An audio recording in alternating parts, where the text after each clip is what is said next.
ಅದು ಸಣ್ಣ ಪುಟ್ಟ ಪ್ರಾಣಿಗಳನ್ನು ತನ್ನ ಜಾಲದೊಳಗೆ ಸಿಲುಕಿಸಿ ಬೇಟೆಯಾಡ್ತಾ ಇತ್ತು. ಅದು ಸಕ್ಕರೆ ಥರ ಎಷ್ಟೊಂದು ಸಿಹಿ ಸಿಹಿ ಮಾತಾಡ್ತಾ ಇತ್ತು ಅಂದರೆ ಆ ಕಾಡಿನ ಮುಗ್ಧ ಪ್ರಾಣಿಗಳು ನರಿ ಮಾತಿಗೆ ಮರುಳಾಗಿ ಬಂದು ನರಿಯ ಶಿಕಾರಿಯಾಗಿ ಬಿಡ್ತಾ ಇತ್ತು. ಮಕ್ಕಳೇ, ಒಂದು ದಿನ ಈ ಗುಳ್ಳೆ ನರಿ ಶಿಕಾರಿ ಹುಡುಕ್ತಾ ಕಾಡಲ್ಲಿ ಅಲಿತಾ ಇತ್ತು.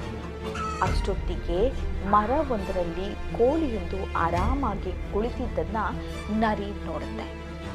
ಕೊಬ್ಬಿದ ಕೋಳಿ ನೋಡಿ ನರಿ ಬಾಯಲ್ಲಿ ನೀರೂರಿತು.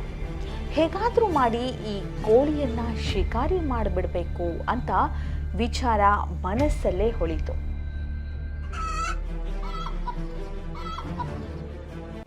ಆದರೆ ಕೋಳಿ ಎತ್ತರದ ಮರದ ಟೊಂಗೆಯಲ್ಲಿತ್ತು.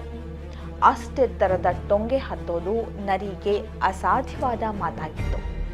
ಹೇಗಾದರೂ ಬಣ್ಣದ ಮಾತಾಡಿ ಕೋಳಿಯನ್ನ ಕೆಳಗೆ ಬರೋ ಹಾಗೆ ಮಾಡಬೇಕು ಅಂತ ಮನಸ್ಸಲ್ಲೇ ಅಂದ್ಕೊಳ್ತು. ಕೋಳಿ ಕುಳಿತಿದ್ದ ಮರದ ಹತ್ತಿರ ಬಂದ ಗುಳ್ಳೆ ನರಿ ತುಂಬಾ ಪ್ರೀತಿಯಿಂದ, ಕೋಳಿಯಣ್ಣ, ನಿನ್ಗೊಂದು ಖುಷಿಯ ಸುದ್ದಿ ಇದೆ.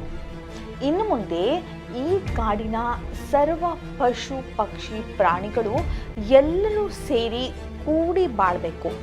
ಯಾರೂ ಕೂಡ ಇನ್ನೊಬ್ಬರ ಬೇಟೆಯನ್ನ ಮಾಡುವ ಹಾಗೆ ಇಲ್ಲ ಅಂತ ಕಾಡಿನ ರಾಜ ಸಿಂಹ ಫರ್ಮಾನು ಹೊರಡಿಸಿದೆ ಅಂತ ಹೇಳಿತು. ನನ್ನಂಥ ನರಿ ಕೂಡ ಇನ್ನು ಕೋಳಿಗಳನ್ನ ಕೊಲ್ಲೋ ಹಾಗೆ ಇಲ್ಲ.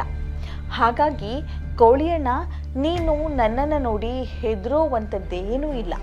ನೀನು ಮರದಿಂದ ಕೆಳಗಿಳಿದು ಬರಬಹುದು, ಒಂದಷ್ಟು ಸುಖ ಕಷ್ಟ ಮಾತಾಡೋಣ ಅಂತ ಹೇಳಿತು ಈ ಗುಳ್ಳೆ ನರಿ.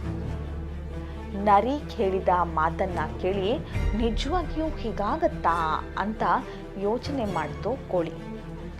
ಏನೇ ಆಗಲಿ, ನರಿ ಮಾತಿನ ಸತ್ಯಾಸತ್ಯತೆಯನ್ನ ಒಮ್ಮೆ ಪರೀಕ್ಷೆ ಮಾಡಲೇಬೇಕು ಅಂತ ನಿರ್ಧಾರ ಮಾಡಿದ ಕೋಳಿ ಒಂದು ಪ್ಲಾನ್ ಮಾಡುತ್ತೆ.